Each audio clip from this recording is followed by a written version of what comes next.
కోడి కత్తికి తక్కువ గొడ్డలికి ఎక్కువ అన్నట్టుగా ఉంటుంది మన జగన్ పరిస్థితి అన్నట్టుగా అయితే నాదెండ్ల మనోహర్ చెప్పుకొచ్చారు.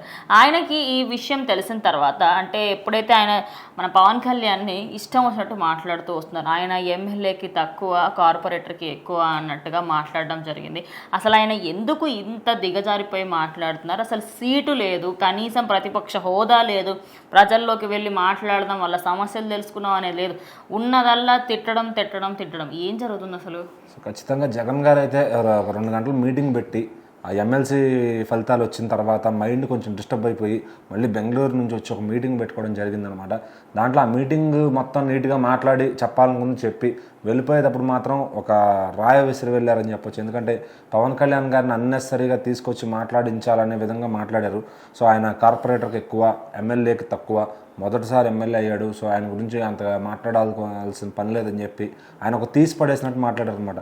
అంటే ఈరోజు జగన్మోహన్ రెడ్డి ఒక ఎమ్మెల్యే, ఒక సాధారణ ఎమ్మెల్యే, ఒక పార్టీ అధినేత అయినప్పటికీ కూడా ఆయనకి ఏ అర్హత లేదు, ఎక్కడ కూడా ప్రతిపక్షం కూడా లేదు ఆయనకి. సో ఈరోజు హీఈస్ లైక్ ఒక ఎమ్మెల్యే. అంటే నాదెండ్ల మనోహర్ గారు కూడా మినిస్టర్, అతనికన్నా కూడా ఆయన చాలా చిన్న ఒక సాధారణ ఎమ్మెల్యే.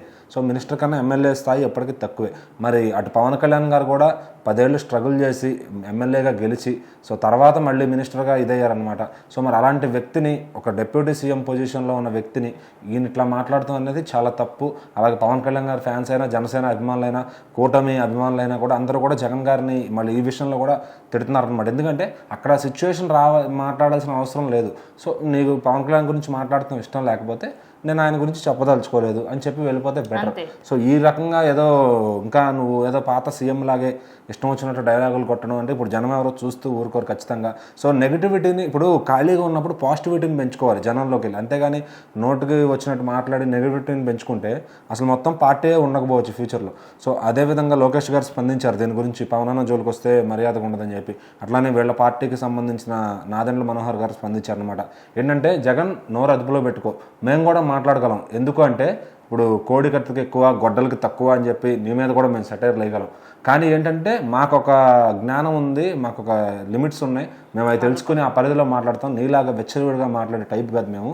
సో ఇంకొకసారి మా నాయకుడి పైన ఏదన్నా తప్పుగా మాట్లాడారంటే కనుక ఇక మాటలతో వార్నింగ్లు ఉండవు, ఖచ్చితంగా చాలా తీవ్రమైన పరిణామాలు ఎదుర్కోవాల్సి వస్తుందని చెప్పి ఈయనైతే వార్నింగ్ ఇవ్వడం జరిగిందనమాట. సో మరి జగన్మోహన్ రెడ్డి గారు కూడా కామ్గా అసలు ఏం మీటింగులు పెట్టకుండా ఉంటే సోషల్ మీడియాలో వాళ్ళు చూసుకుంటారు. సో బయటకు వచ్చి ఆయన మాట్లాడితే ఏంటంటే ఉన్న పరువు కూడా పోతుంది అనమాట.